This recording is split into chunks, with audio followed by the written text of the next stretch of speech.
अपने दोनों हाथों को जोड़कर सिद्ध प्रभु का स्मरण करेंगे। अठवी कम मुके अठ गुण अड्डे अड़ोव में सिद्धे अठम पुडविनि विठे निठी कच्ची वंदिमो निच्चम जय मंगल भूदाणम विमलाणम नाणदं सणमयाणम तैलोय सेहराणम नमो सया सर्वसिद्धाणम नमो सया सर्वसिद्धाणम। बोलिए अनंतानंद सिद्ध परमेष्टि भगवान की, मूल नायक श्री चिंतामणि पार्श्वनाथ भगवान की, प्रातः स्मरणी संत शिरोमणि आचार्य भगवंत गुरुदेव श्री विद्यासागर जी महामुनि राज की, पूज्य श्रेष्ठ निर्यापक श्रवण महामुनि श्री समय सागर जी महामुनि राज की, पूज्य मुनि श्री प्रशस्त सागर जी, मल्ल सागर जी, आनंद सागर जी आदि 3 कम 9 करोड़ महामुनि राजों की, सिद्ध चक्र महामंडल विधान की, पूज्य मुनि श्री निर्गंध सागर जी महाराज की, समस्त मुनि संघ की। आज का सिद्ध चक्र महामंडल विधान का अवसर बहुत ही उत्साह के साथ आप लोग इस महामंडल विधान में सम्मिलित हुए हैं और ऐसे परमात्मा की आराधना कर रहे हैं जो इस संसार के सभी प्रकार के कर्म वालों से छूट चुके हैं और अपने आप को सिद्ध पद पर प्रतिष्ठित कर लिया है। ऐसे सिद्धों की आराधना कर रहे हैं। आपके सामने अभी एक मंगलाचरण प्रस्तुत किया गया है, उसमें बताया गया है कि आखिर ये सिद्ध होते कौन है, ये सिद्ध परमेष्टि हैं कौन, इनके क्या गुण हैं और ये कहाँ निवास करते हैं। तो इसमें सर्वप्रथम बोला गया अठवी कम मुक्के, अर्थात जिन्होंने 8 प्रकार के कर्मों को नष्ट कर लिया है। वो 8 कर्म कौन कौन से होते हैं? तो ज्ञानावर्णी, दर्शनावर्णी, मोहिनी, वेदिनी, आयु, नाम और गोत्र, अंतराय। इस प्रकार ये 8 कर्मों से वो अतीत हो चुके हैं।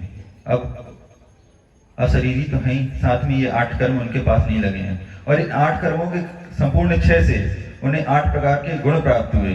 क्या? 8 गुण अड्डे, अर्थात उन्हें 8 प्रकार के गुण प्राप्त हो गए। कौन से?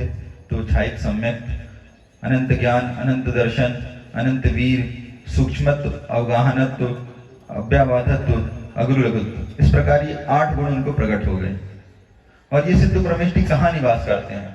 तो जब ये 8 कर्मों का क्षय हो जाता है, 8 गुणों की प्राप्ति होती है, तो वो अष्टम भूमि, जिसे ईसत प्रागभार पृथ्वी बोलते हैं, उसके ऊपर, अर्थात जिसे सिद्ध शिला भी कहते हैं, उससे ऊपर तनुवात वलय है, वहां जाके वो स्थिर हो जाते हैं। जैसे आपने बलून देखा है, गुब्बारा गैस वाला, अगर उसको छोड़ दिया जाए तो सीलिंग के ऊपर जाके रुक जाता है। इसी प्रकार सिद्ध परमेष्टि यहाँ सर्व कर्मों का क्षय करके लोक के अग्रभाग में ऊपर जाकर स्थित हो गए हैं।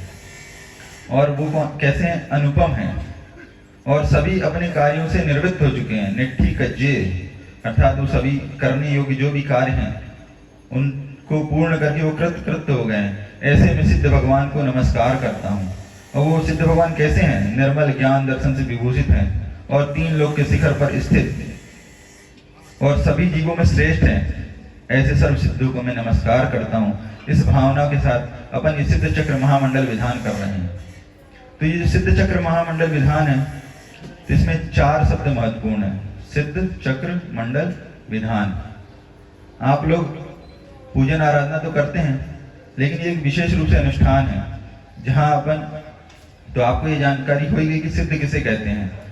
जो द्रव्य कर्म, भाव कर्म, नव कर्म आदि सर्व कर्मों से मुक्त हो चुके हैं, अतीत हो चुके हैं, उन्हें सिद्ध परमेष्टि कहते हैं। और चक्र अर्थात समूह, अर्थात जो इन सिद्धों का समूह है, जितने भी अनंत अतीत में सिद्ध हो चुके हैं, उन सब सिद्धों की हम आराधना कर रहे हैं। कहाँ? यहीं पे उपस्थित होकर। तो समूह का नाम है चक्र। और मंडल, तो मंडल किसे कहते हैं? तो मंडल एक ऐसा रेखा चित्र है जहाँ गुप्त शक्तियों का आवाहन करके अपन स्थापना करते हैं। जो अपन भावों के साथ सिद्धों की आराधना करते हैं, उन आराधना को अपन उस मंडल पर एक श्रीफल के द्वारा, बादाम के द्वारा, यथा योग जो द्रव्य है उसके द्वारा अपन स्थापित करते जाते हैं और उनकी आराधना करते हैं। लोग यही समझते हैं मंडल का अर्थ मारना है। मारना बस नहीं है कि जहाँ फल स्थापित कर दिए। एक विशेष भक्ति भाव के साथ, विशुद्धि के साथ अपन को आराधना करनी रहती है सिद्धों की। और उसके बाद आता है विधान। विधान सबको जब हम समझेंगे तो लोगों को लगता है कि पूजन है, जबकि पूजन और विधान में बहुत अंतर होता है। जो पूजन हुआ करती है वहां मात्र द्रव्य का अर्पण हुआ करता है, साथ में भावों के साथ होता है, लेकिन द्रव्य का, अष्ट द्रव्य का अर्पण हुआ करता है। लेकिन जो विधान होता है उसमें पूजन के साथ साथ विशेषता को लाने के लिए जाप अनुष्ठान भी हुआ करता है। जब हम विधान करते हैं तो अपन पूर्ण रूप से उस विधान की जाप करते हैं, द्रव्य तो चढ़ाते हैं और विशेष रूप से सबको आमंत्रित करते हैं और अनुष्ठान को और विशुद्धि भाव के उत्साह के साथ करते हैं। तो इस प्रकार ये जो हुआ सिद्ध चक्र महामंडल विधान। तो आप लोग बहुत पुण्यशाली हैं, ऐसे विशेष अनुष्ठान को करने के लिए यहाँ एकत्रित हुए हैं। अपन को इस भाव संसार रूपी सागर से पार होने के लिए जिनेंद्र प्रभु की एक विशेष नौका प्राप्त हुई है। उस नौका पे अपन सवार हुए हैं। बहुत ही जो पुण्यशाली लोग होते हैं उनके मन में ये भाव आते हैं जिस प्रकार के इस अनुष्ठान को करें। अपन को प्रतिपल प्रभु से, अनंतानंद सिद्धों से ये प्रार्थना करनी चाहिए कि हे प्रभु, हम भी कब आपके जैसे गुणों को प्राप्त हो पाएं, कब हम इस शरीर से छूटकर मुक्त हो पाएं, इस संसार से छूटकर सिद्ध पद को प्राप्त कर पाएं। इस भाव को लेके जब हम प्रभु की वंदना करते हैं, जिनेंद्र देव की अर्चना करते हैं, तो हमारे अंदर एक ऐसी ऊर्जा प्रकट होती है कि अपन को लगता है कि हम उन भगवान जैसे बन सकते हैं। लेकिन उसके लिए उनके चरण सानिध्य में जाना पड़ता है। जब तक हम उनके सानिध्य में नहीं पहुंचते हैं तब तक हमारे अंदर ये भाव पैदा नहीं हो सकते हैं। क्योंकि हम जिनकी आराधना कर रहे हैं, सिद्धों की आराधना कर रहे हैं, तो अपन को ये जानना भी तो जरूरी है कि वो सिद्ध होते कैसे हैं, क्या है, किस कारण से वो सिद्ध बने हैं। जब तक उनके बारे में हम जानकारी नहीं लेंगे, उनके बारे में अध्ययन नहीं करेंगे, स्वाध्याय नहीं करेंगे, तब तक अपन उस ओर आकर्षित नहीं हो सकते, उस राह में नहीं चढ़ सकते। क्योंकि लक्ष्य तो आपको पता है, लेकिन लक्ष्य तक पहुंचने के लिए मार्ग बताने वाले कौन है? तो जिनेंद्र भगवान है, गुरु हैं, आचार्य भगवंत है। आज पंचम काल है, साक्षात भगवान तो मिल नहीं रहे, लेकिन जो आचार्य परमेष्ठी होते हैं उस मार्ग का प्रतिपादन करते हैं। अपन सबका ये सौभाग्य है कि इस तरह के जो भाग्य मिला है कि अपन को मनुष्य पर्याय मिली है। ये बहुत दुर्लभ है। अनंत काल से अपन इस संसार में भटक रहे हैं। एक इंद्रिय पर्याय में कई वर्ष, कई सागरों का आयु तक रहे हैं।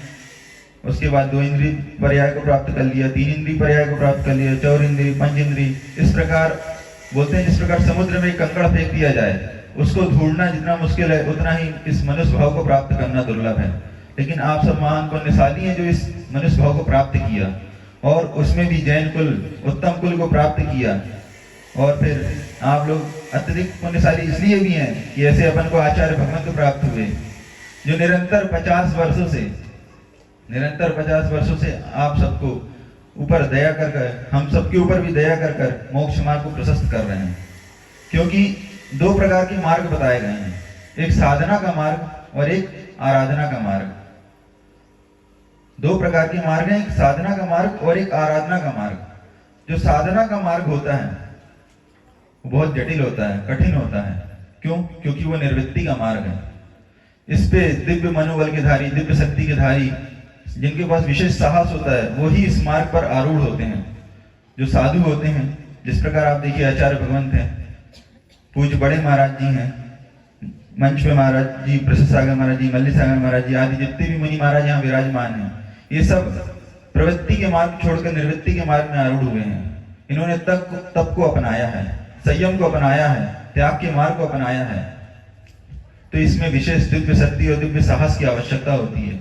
जब किसी व्यक्ति के मन में दृढ़ वैराग्य प्राप्त हो जाता है, तब वह, क्योंकि इस साधना के मार्ग में दूसरों से संपर्क को तोड़ना होता है और अपने आप से संपर्क को स्थापित करना होता है। जब किसी के अंदर वैराग्य आ जाता है तो वो इस घर बार से मोह, कुटुंब से मोह छोड़कर इस गुरु की ओर आ जाता है, देवसास गुरु के चरणों में अपने आप को समर्पित कर देता है। जब इस तरह की उसकी भावना पैदा हो जाती है तो वो साधना के मार्ग में अग्रसर हो जाता है। आप देखिए कि बड़े महाराज जी हैं, आज 45 साल हो गए हैं, निरंतर साधना के मार्ग में चल रहे हैं। पूज्य प्रसाद सागर महाराज जी हैं, 25 वर्ष, जिन्होंने आपने अभी दीक्षा दिवस मनाया, जिनका 25 वर्ष तक इस दिगंबर मोक्ष मार्ग पर चलते हुए अपनी साधना को आगे बढ़ा रहे हैं। पूज्य मल्ली सागर महाराज जी हैं, वो भी लगभग 24 साल हो चुके हैं। पूज्य आनंद सागर महाराज जी हैं, उनको भी 17-18 साल हो चुके हैं। इस प्रकार ये निरंतर, और जितने मंच में महाराज जी बैठे हैं वो भी 5-5 साल लगभग होने आ रहे हैं। ये सब इस शीत परिसर को सहते हुए, ग्रीष्म परिसर को सहते हुए, वर्षा ऋतु में निरंतर अपने अपने शरीर की यथा योग जितनी जिनकी सहन शक्ति है और इस मोक्ष मार्ग पर निरंतर अपने आप को बढ़ा रहे हैं। और सबका उद्देश्य क्या है? एक दिन इस सिद्ध पद को प्राप्त करना है, इस संसार से मुक्त होना है। इसी के लिए वो इन उपसर्ग और परिचय के मार्ग में आए हैं, क्योंकि किसी के यहाँ कोई कमी तो थी नहीं, सब सुख साधनों के साथ घर में रह सकते थे, लेकिन फिर भी उन्होंने सच्चे देवशास्त्र गुरु पर श्रद्धा की और उन पे अपना समर्पण किया और इस कठिन मार्ग को चुना। और एक दूसरा मार्ग होता है आराधना का मार्ग। लेकिन आपको एक बात बताएं, जितने भी आज तक सिद्ध हुए हैं इसी साधना के मार्ग को अपनाकर ही सिद्ध हो पाए हैं। अगर आपको इस संसार से छुटकारा पाना है और शाश्वत सुख को पाना है तो हमेशा आपको साधना के मार्ग को अपनाना पड़ेगा। लेकिन जो व्यक्ति थोड़ा कमजोर होता है और प्रारंभिक अवस्था में होता है तो उसके लिए एक दूसरा मार्ग आचार्यों ने बताया, आराधना का मार्ग। अगर आप आराधना के मार्ग में चलते हैं तो उसमें क्या होता है, अपने आराध्य होते हैं, उनके प्रति अपने आप को समर्पित करना पड़ता है। आप स्वयं से नाता जोड़ पाए या नहीं जोड़ पाए, लेकिन पर से नाता स्थापित करना पड़ता है, भक्ति करनी पड़ती है। क्योंकि जो भक्ति का मार्ग है उसके द्वारा अपन को धर्म के ऊपर श्रद्धान होता है, देवशास्त्र गुरु के ऊपर श्रद्धान होता है।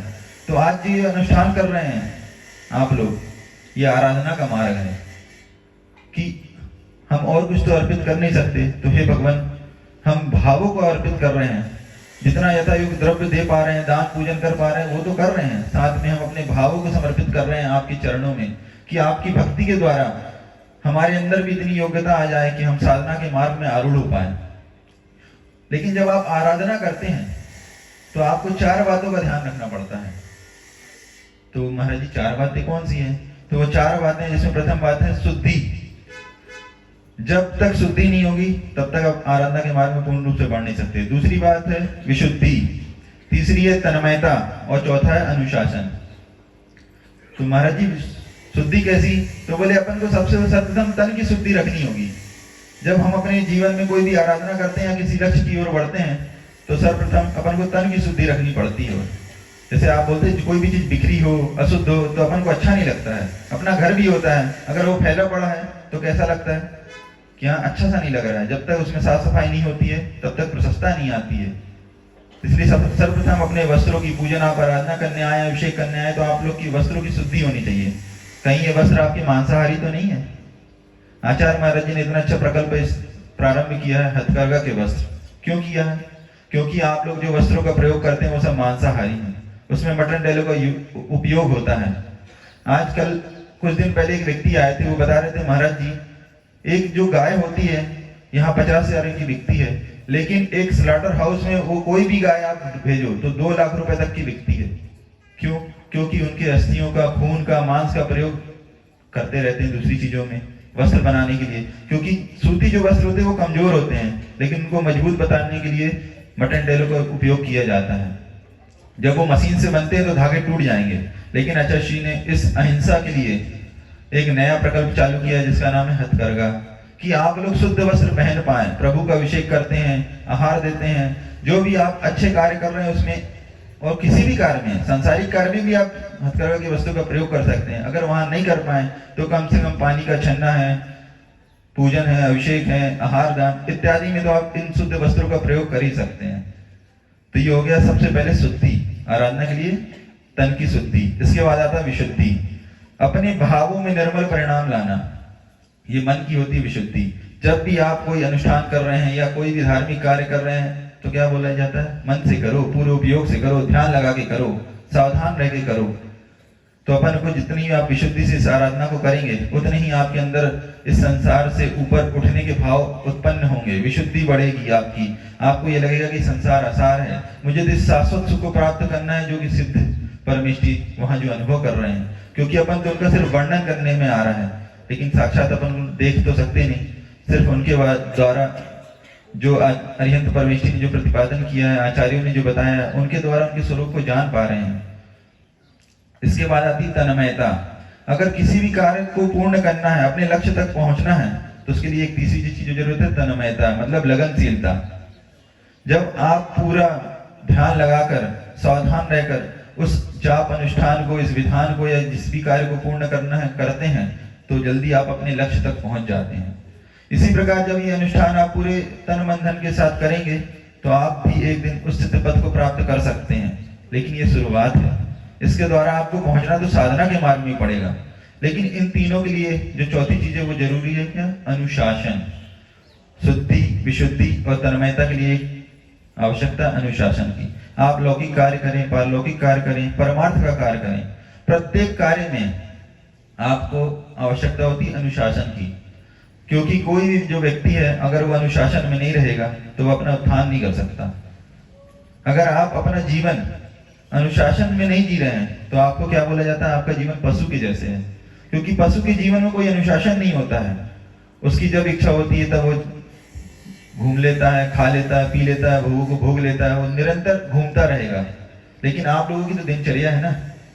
आप अपने जीवन में आपने इस मनुष्य भाव को प्राप्त किया है, मनुष्य पर्याय को प्राप्त किया है, तो अपने जीवन में एक दैनिक दिनचर्या होना चाहिए। क्योंकि जो जैन धर्म है ये साइंटिफिक है। यहाँ कोई भी क्रिया है वो बिना रीजन की नहीं होती है। हर क्रिया प्रतिक्रिया के पीछे कुछ ना कुछ उद्देश्य होता है और उसमें आत्मा का उत्थान होता है। क्योंकि आप जब प्रातः उठते हैं तो भगवान के पास जाइए, भगवान की अभिषेक पूजन कीजिए, जिससे आपका पूरा दिन अच्छा जाएगा। जैसे आप देखिए कभी आप सुबह से कोई लड़ाई करे या कुछ भी बोले तो आप क्या बोलते हैं? भैया अभी किचकिच मत करो, सुबह सुबह का समय है, अभी तो भगवान का नाम लो, नहीं तो पूरा दिन खराब चला जाएगा। तो अपने मन में क्या भाव पैदा होते हैं कि सुबह से कोई अच्छा कार्य कर लिया जाए। सुबह से इसलिए साधु के दर्शन को पुण्य बोला गया है कि आज तो बहुत पुण्य है हमारा, साधु के दर्शन हो गए, भगवान के दर्शन हो गए, आज पूरा दिन अच्छा चला जाएगा। इसी को बोलते हैं शुभ सगुन। और सबसे ज्यादा शुभ कौन होते हैं अपने जीवन में? पंच परमेष्टि। इसलिए सर्वप्रथम अब जब भी सुबह अपन उठे तो सर्वप्रथम अपन को 9 बार नमोकार मंत्र का स्मरण करना चाहिए, उठने के बाद और सोने के पूर्व, जिससे हे भगवान आज पूरा का पूरा दिन मैं धर्म कार्य कर सकूं। क्योंकि आप लोग को विचार करना चाहिए। आपने विचार किया कभी कि हम सुबह से लेकर शाम तक किस प्रकार अपने जीवन को खत्म कर देते हैं, एक दिन को खत्म कर देते हैं, ऐसे कितने अच्छे कार्य कर लेते हैं। आप लोग हिसाब लगाइएगा कि आज मैंने पूरे दिन भर में कौन सा धर्म का कार्य कर लिया, कौन सा परोपकार का कार्य कर लिया, कौन सा दया का कार्य कर लिया, कौन सा करुणा का कार्य कर लिया। इस तरह का विचार आप करेंगे तो आपको लगेगा तो आज दिन भर में मैंने तो सिर्फ पाप ही पाप किया है, पुण्य तो थोड़ा बहुत भी नहीं कर पा रहा हूँ। इतना पुण्यशाली जैन धर्म मिला है और आप लोग का तो बहुत पुण्य है कि ऐसे गुरुओं का सानिध्य मिला है। पूज्य बड़े महाराज जी का निरंतर सानिध्य 13-14 दिन से आप लोग को मिल रहा है, उनकी वाणी सुनने को मिल रही है, पूज्य महाराज जी लोग की वाणी सुनने को मिल रही है। फिर भी अगर अपने जीवन में अंतर नहीं आया, भक्ति नहीं जगी, आराधना नहीं जगी, संयम और त्याग नहीं आया यथा योग्य, तो अपना जीवन धिक्कार है जन्म लेना। क्योंकि अपना कोई भी अंतर नहीं कराएगा पशु और आपके जीवन में। अगर आप लोग का उत्थान आज भी नहीं हुआ तो ऐसा दुर्लभ अवसर आपको ये दोबारा मिले, ये बहुत मुश्किल है। आप लोग को तो प्रार्थना करना चाहिए, हे प्रभु हमें आपकी इस संसार से पार होने के लिए नौका में सवार होने का अवसर प्राप्त हुआ है। जब तक मैं मुक्ति ना पाऊं, जब तक मैं मुक्ति ना पाऊं तब तक मैं इस संसार में आपकी ही शरण में रहूं, आपकी इस नौका पे बैठा रहूं। आप ही मुझे तारने वाले हैं, पार करने वाले हैं। हे गुरुदेव आप मुझे अपने साथ ले चलिए। जब तक ऐसी उत्कंठा आपके अंदर नहीं जागृत होगी तब तक आप मोक्ष मार्ग पर आरूढ़ नहीं हो सकते हैं।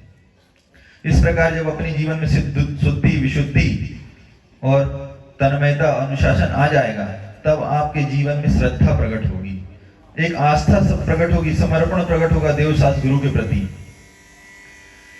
आप लोग नमोकार मंत्र का स्मरण तो बार बार करते रहते हैं।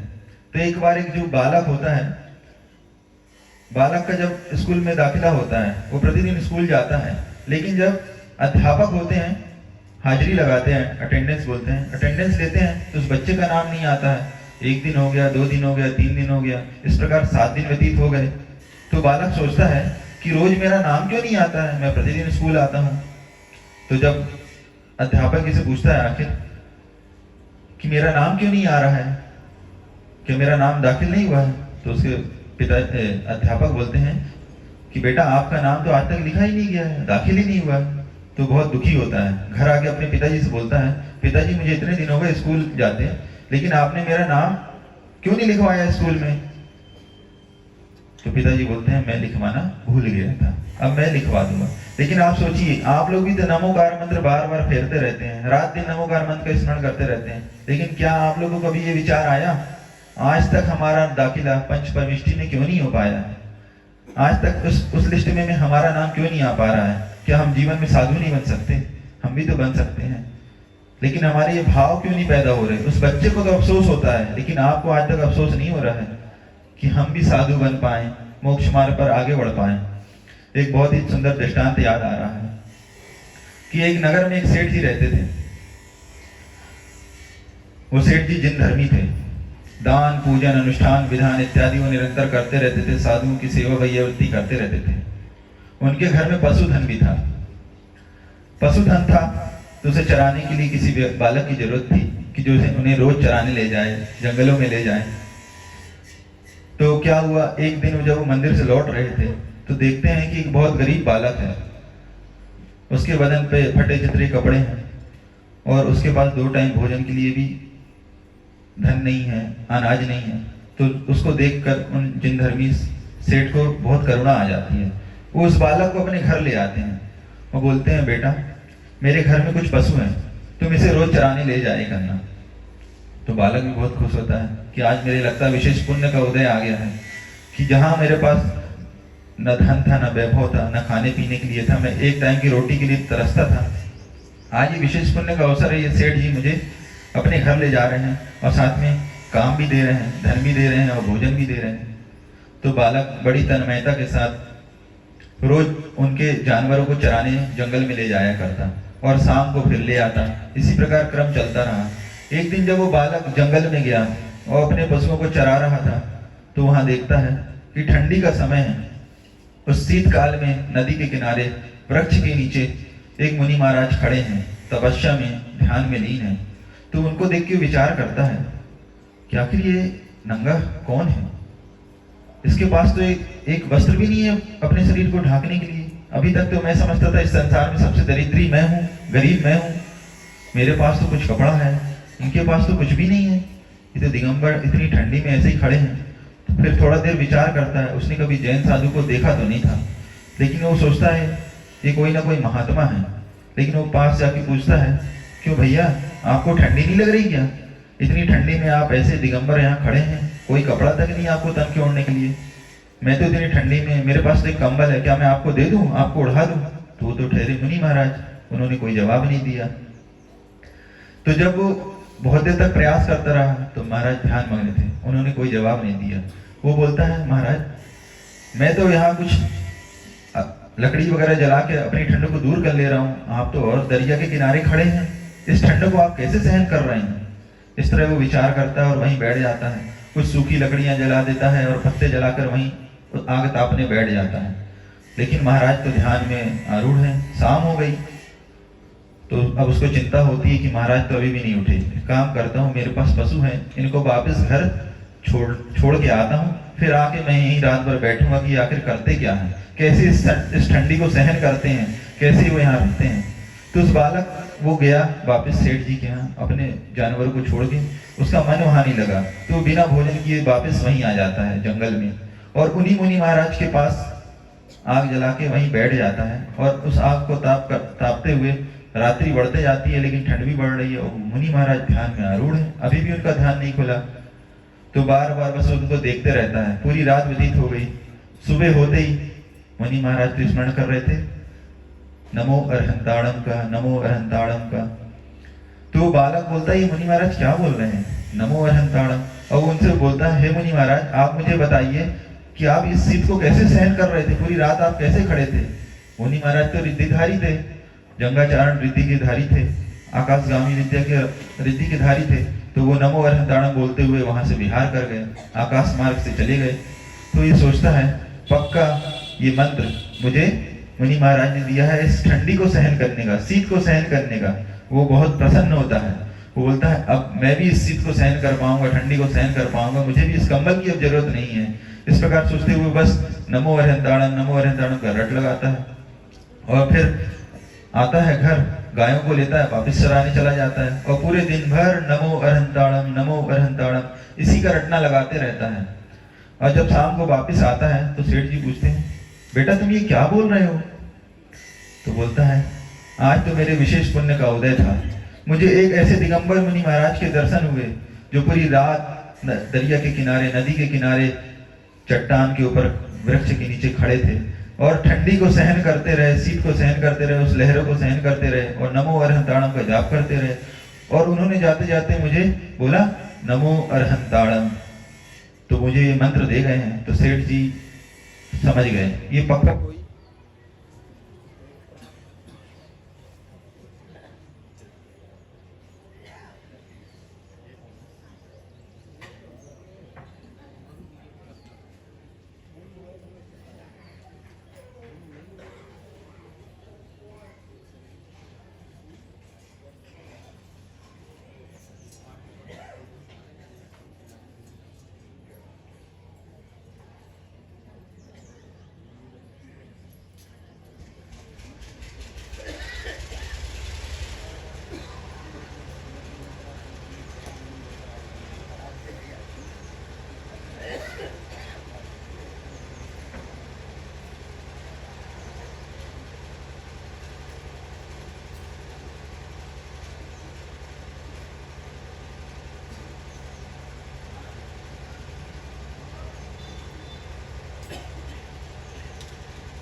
तो वो जो चरवाहा बालक है वो सिर्फ पूरे समय नमो अरहंताड़म, नमो अरहंताड़म,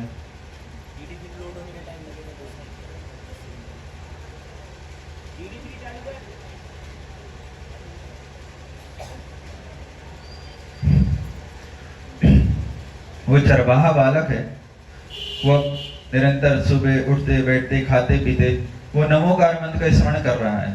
तो सेठ जी को लगा कि इसकी इस मंत्र में बहुत श्रद्धा हो गई है। वो जिन धर्मी थे तो वो समझ गए पक्का ये किन्हीं मुनि महाराज से मिले हैं। जो मुनि महाराज अपने नमोकार मंत्र का स्मरण कर रहे थे तो उस समय वो उनकी आवाज इसने सुन ली नमो अरहंताड़म, और इसको ये मंत्र ये मान बैठा कि मुनि महाराज मुझे शीत सहन करने का मंत्र दे गए हैं।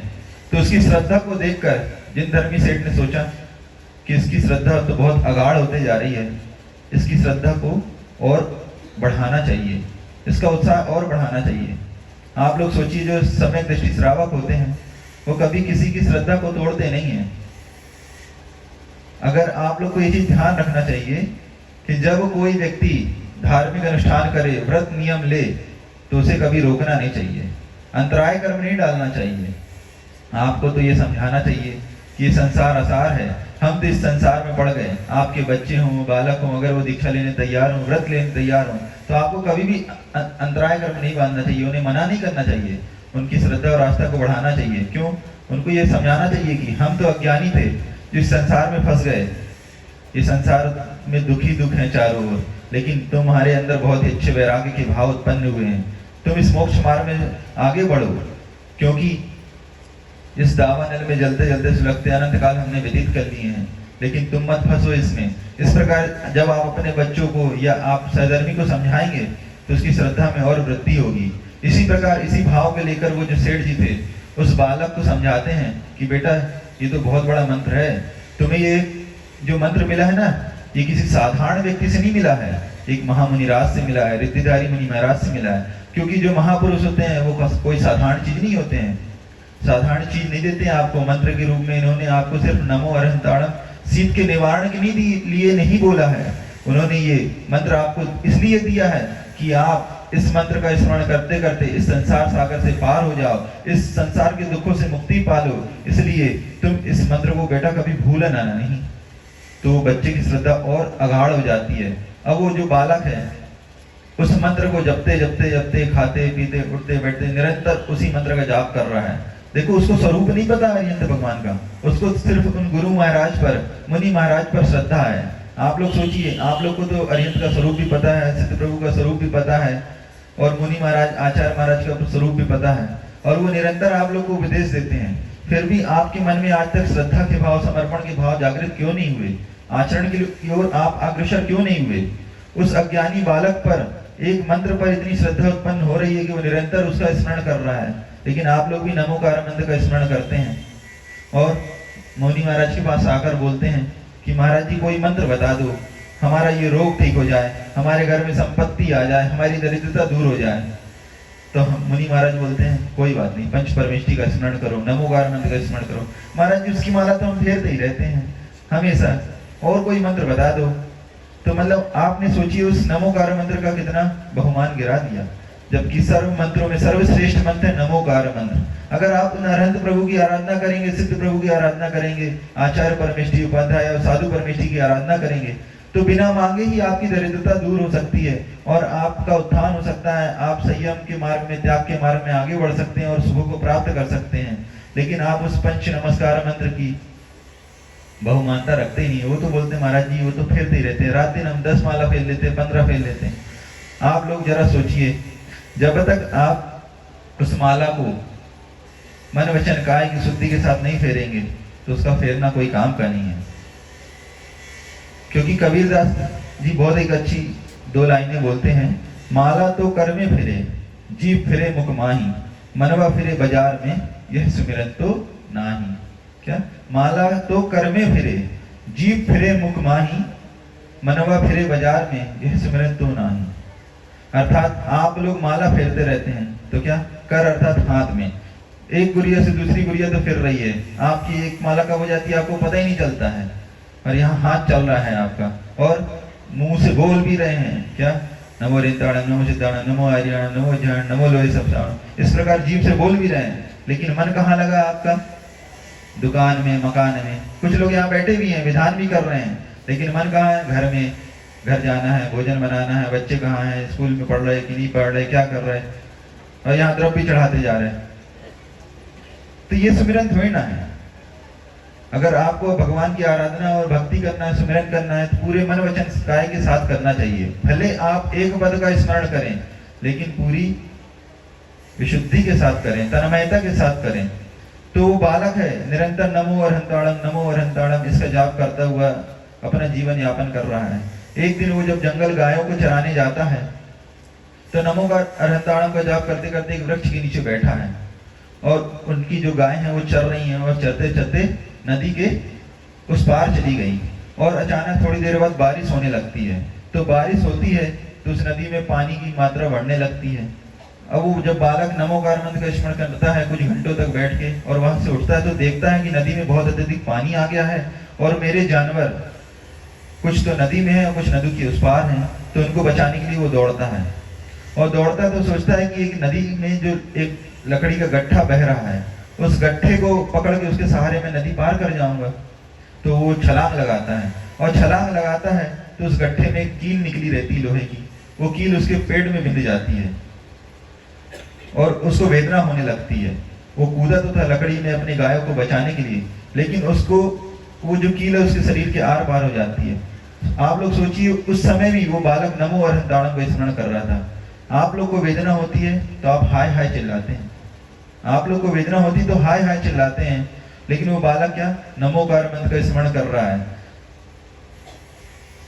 आचार्य महाराज बोलते हैं कि जो ज्ञानी पुरुष होता है और अज्ञानी पुरुष, उसमें एक अंतर होता है। अज्ञानी पुरुष होता है जब उसको वेदना होती है तो उसके वो प्रतिकार करने के लिए दौड़ता है, हाय हाय करता है, सोचता है मेरी वेदना कब दूर हो जाए। और जो ज्ञानी पुरुष होते हैं उस वेदना को समता भाव के साथ सहन करते हैं और अपनी कर्मों की निर्जरा करते हैं। अज्ञानी पुरुष हाय हाय करके उसमें संकलेश करके नए कर्मों को बांध लेता है, और ज्ञानी पुरुष उसमें समता भाव रखकर उस कर्मों को झरा देते हैं और उस उपसर्ग परिचय को सहन कर जाते हैं। वो बालक भी उस नमोकार मंत्र को जप रहा है और वो सोच रहा है उस समय। देखिए कितने पवित्र विचार है उस बालक के मन में कि हे भगवान देखो मुझ जैसे अज्ञानी को, मुझ जैसे दरिद्र व्यक्ति को क्या कभी कोई मुनि महाराज का सानिध्य मिलता, जिसके पास पहनने के लिए कपड़े नहीं थे, खाने के लिए भोजन नहीं था, उन्हें मुनि महाराज का सानिध्य मिला, उनके पुण्य से मुझे सेठ मिले और मुझे मेरा पालन पोषण करने लगे, और फिर मुनि महाराज नमोकार मंत्र मुझे सिखा गए, बता गए, नमो अरहंताड़म का स्मरण बता गए, मैं इस मंत्र के सहारे अपने जीवन को पार कर लूंगा। वो सोचता है मुझे कौन रखता अपने पास, लेकिन इस मंत्र के द्वारा तो मैं भव के दुख को दूर कर सकता हूँ। इस प्रकार विचार करते हुए वो वेदना को सहन कर रहा है, हाय हाय नहीं चिल्ला रहा है, और नमोकार मंत्र के स्मरण के साथ ही अपने प्राणों को त्याग कर देता है और उसका मरण हो जाता है। देखिए उस नमोकार मंत्र का प्रभाव, जिस सेठ के घर में वो नौकर था, उसी सेठ के घर में वो पुत्र रत्न के रूप में उत्पन्न हुआ और वहां का नगर सेठ कहलाया। और वो सेठ कौन है? आप लोगों ने उसका नाम सुना होगा, जिसका नाम है सुदर्शन सेठ, जो कि इतनी प्रसिद्धि को प्राप्त हुए कि जो गृहस्थ जीवन में भी शमशान में जाकर समाई करते थे, वो भी दिगंबर मुद्रा पे। उनके ऊपर इतने बार उपसर हुए, रानियों ने उपसर किया कि उनके सील को डिगाने की प्रयास किया, उनके ऊपर आरोप लगाए, और जिनकी रक्षा देवों ने स्वयं आकर की। जब उनके ऊपर आरोप लगाया गया तो उनको समुद्र में फेंक दिया गया।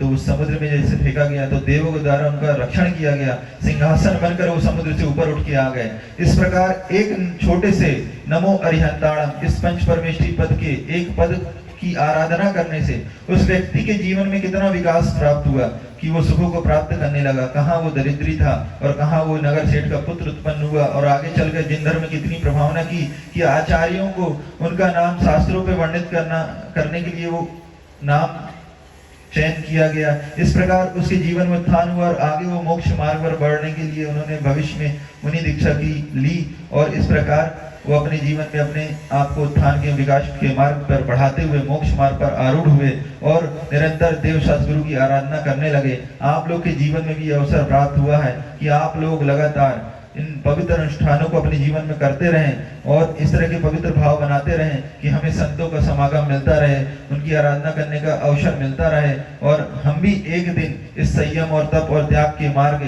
को अपनाएं, साधना के मार्ग को अपनाएं और अपना उत्थान कर सकें और मुक्ति के पद को प्राप्त कर सिद्ध पद को प्राप्त कर सकें।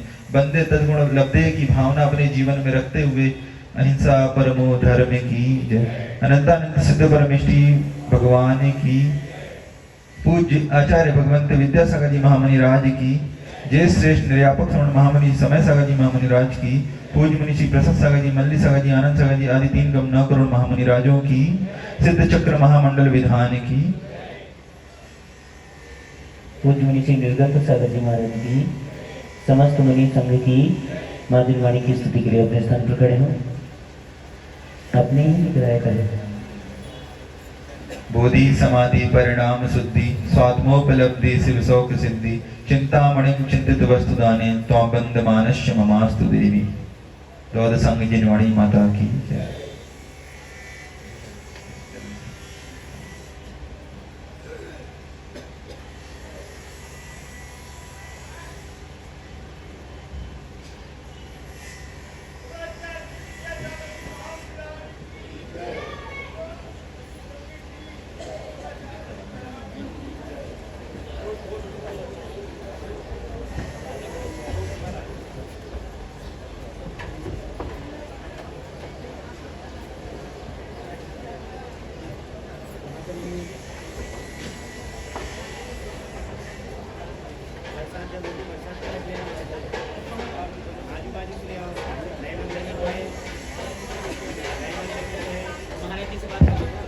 महाराज जी ने बुलाया, महाराज जी से